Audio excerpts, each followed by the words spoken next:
Bienvenidos a la clase número 4 de sistemas de amortización de deudas. Vamos a continuar con el sistema de cuota constante, es decir, con el sistema francés. Vamos a iniciar esta clase con el análisis de la representación gráfica de la evolución del saldo. Dado un sistema mediante el cual se amortiza una deuda B con n pagos C, el saldo B sub K varía en función de K. Dicho de otra forma, con C, N e I constantes, resulta B sub K una función de K. El gráfico de esta función puede representarse en un sistema de coordenadas bidimensional.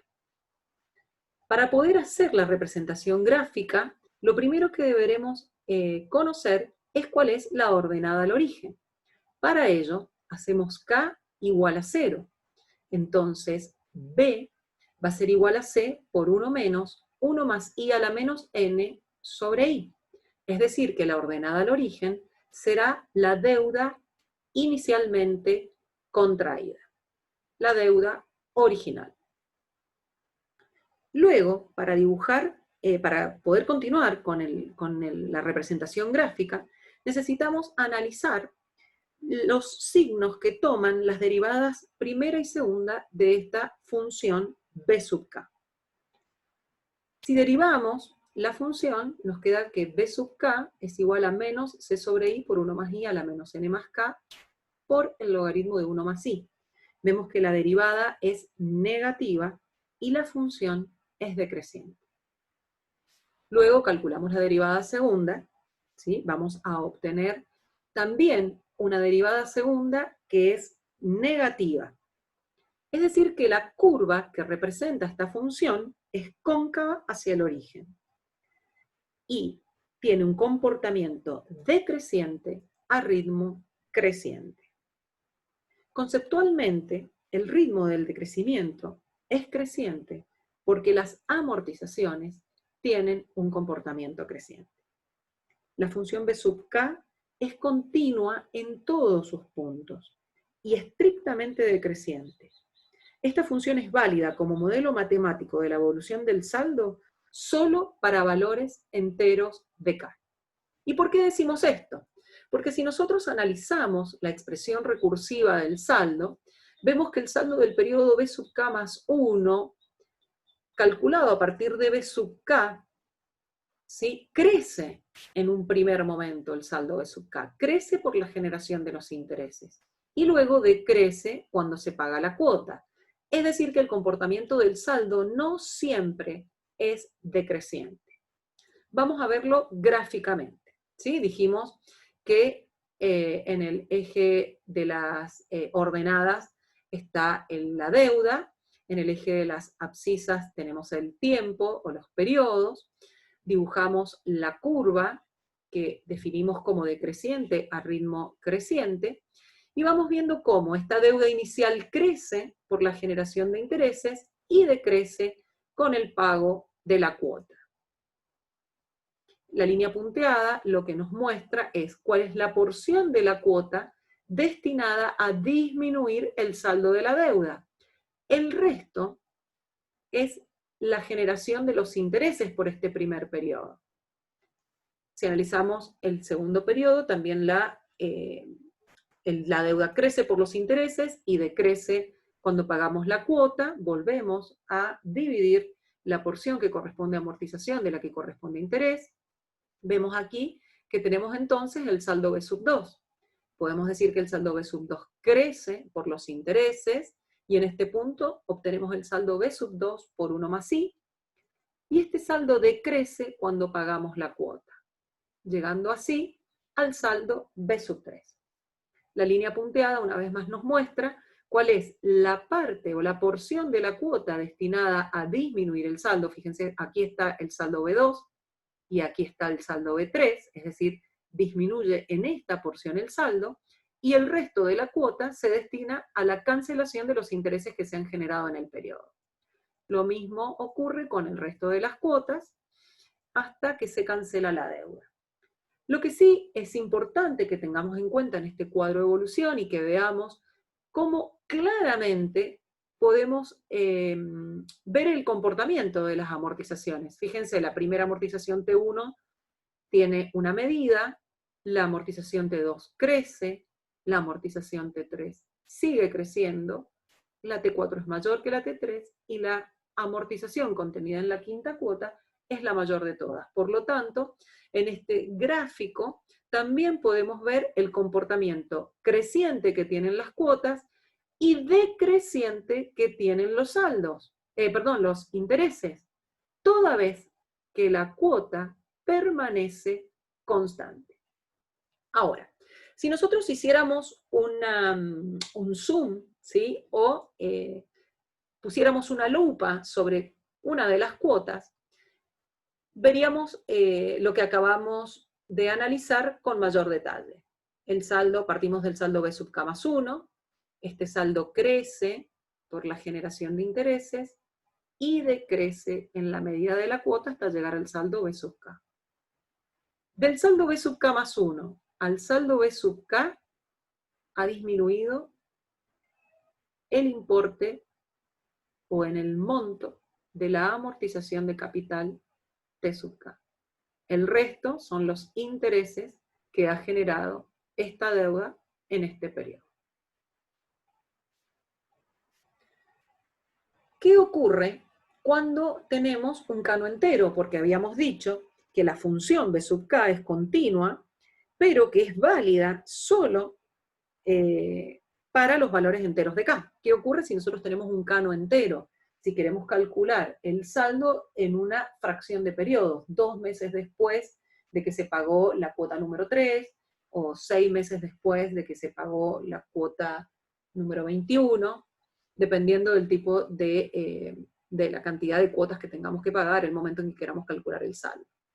Entonces, si nosotros tomamos como K el periodo entero K' más la fracción de periodo, es decir, que K sería la parte entera y F la parte fraccionaria, el saldo de la deuda B sub K resultará de recargar al saldo del periodo anterior B sub K' por la porción de intereses correspondientes a la fracción de periodo. Esto también podemos analizarlo gráficamente. Fíjense, B sub K va a ser igual a C por una A de N menos K' periodos y tasa I capitalizados por la fracción de periodo. Gráficamente también podemos verlo, ¿sí? Tenemos el saldo B sub K, tenemos los intereses que crecen, disminuirá en el momento K' más 1, pero en la fracción de periodo que nosotros queremos averiguar el saldo se encuentra sobre la curva que representa el crecimiento de los intereses. Bueno, analizada la evolución del saldo, vamos a ver ahora la tasa de amortización θ. ¿Qué nos dice la tasa de amortización? Nos dice el tanto por uno de la deuda que se cancela con el primer pago.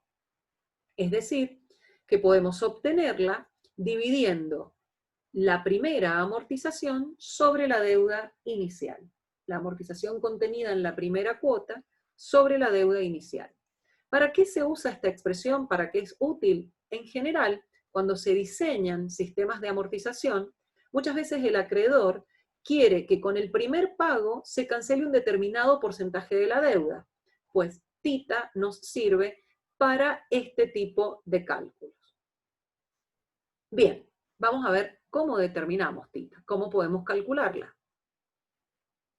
Recordando que T1 es igual a C por 1 más I a la menos N, y que B es igual al valor actual de las N cuotas que conforman el sistema, si nosotros reemplazamos T1 y B en la fórmula de θ, podemos decir que θ es igual a T1, C sobre 1 más I a la N, por B, que como B divide a T1, acá colocamos la fórmula invertida. ¿Sí? Acá podemos simplificar las C y vamos a aplicar propiedad distributiva en el denominador. ¿Sí? Entonces vamos a ver que θ es igual a I sobre 1 más I a la N menos 1. Si observamos esta expresión podemos darnos cuenta de que es la inversa del factor de capitalización de una renta vencida de n cuotas EI. Bien, vamos a ver ahora algo interesante para analizar, para pensar. ¿Qué resulta de la suma de las tasas de interés y de amortización? ¿Sí? Nosotros sabemos que, o sea, I más tita, I más, y escribimos la fórmula de tita, I sobre 1 más I a la n menos 1. Vamos a sacar como un denominador 1 más I a la n menos 1. Entonces vamos a decir, I más tita va a ser igual a 1 más I a la n menos 1 como un denominador, todo esto dividido 1 es la misma expresión, multiplicada por I, menos 1 más I a la n menos 1 dividido 1 más I a la n menos 1 es 1, por I nos queda I. Si aplicamos propiedad distributiva, nos va a quedar 1 más I a la n por I menos I más I. Todo eso dividido por 1 más I a la n menos 1. Simplificamos las I y seguimos trabajando algebraicamente. El 1 más I a la n que está en el numerador lo pasamos al denominador para dejar la I sola en el numerador de la fracción. Y luego aplicamos propiedad distributiva en el denominador. 1 más I a la menos n por 1 más I a la n, el exponente nos queda 0, obtenemos un 1. 1 más I a la menos n por 1 nos queda menos 1 más I a la menos n. Si observamos esta expresión I sobre 1 menos 1 más I a la menos n, nos damos cuenta que es la inversa del factor de actualización de rentas vencidas. Es decir, que I más tita es igual a A de NI a la menos 1.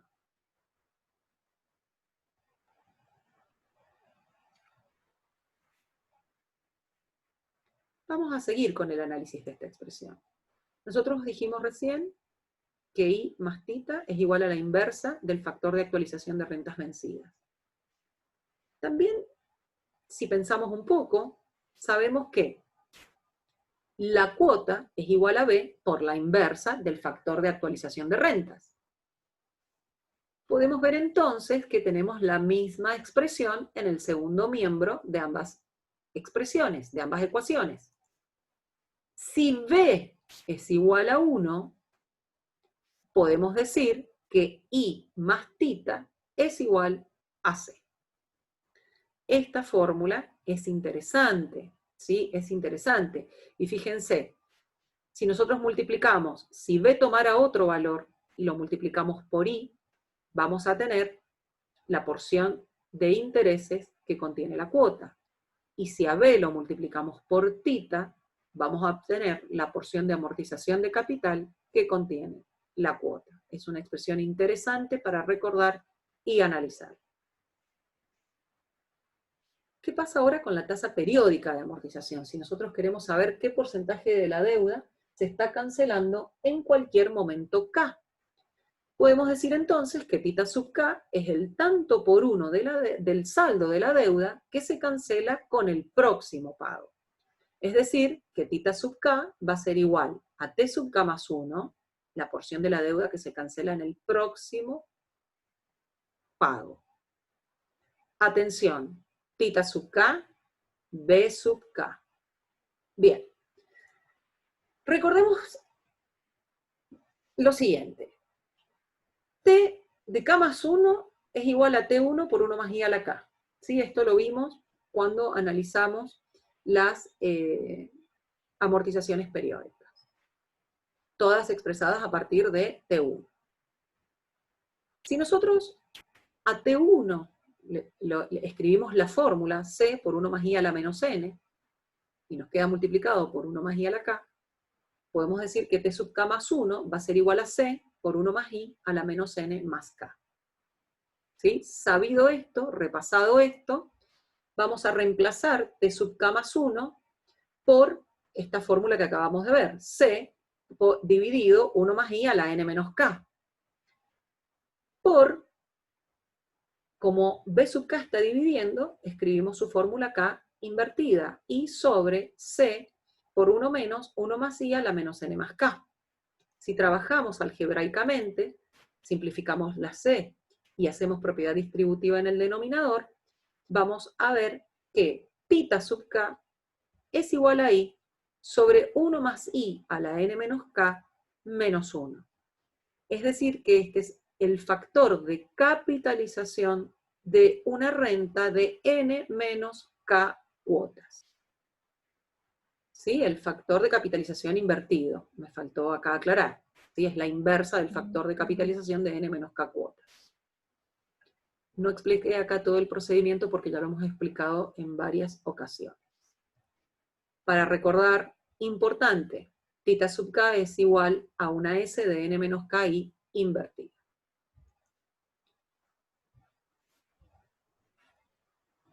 La tasa periódica de amortización es una función creciente de k. Fíjense, nosotros dijimos recién que tita sub k es igual a t sub k más 1 sobre b sub k. ¿Cómo es el comportamiento de las amortizaciones? Creciente. ¿Cómo se comportan los saldos en un sistema de amortización de deuda? De manera decreciente, decrecen en el tiempo. Si el numerador crece y el denominador decrece, tita sub k tiene un comportamiento creciente. Es decir, que cada vez amortizamos una porción mayor del saldo de la deuda. Vamos a ver las expresiones recursivas del saldo. Como ya vimos en la parte general, tenemos una expresión recursiva del saldo en función de la cuota.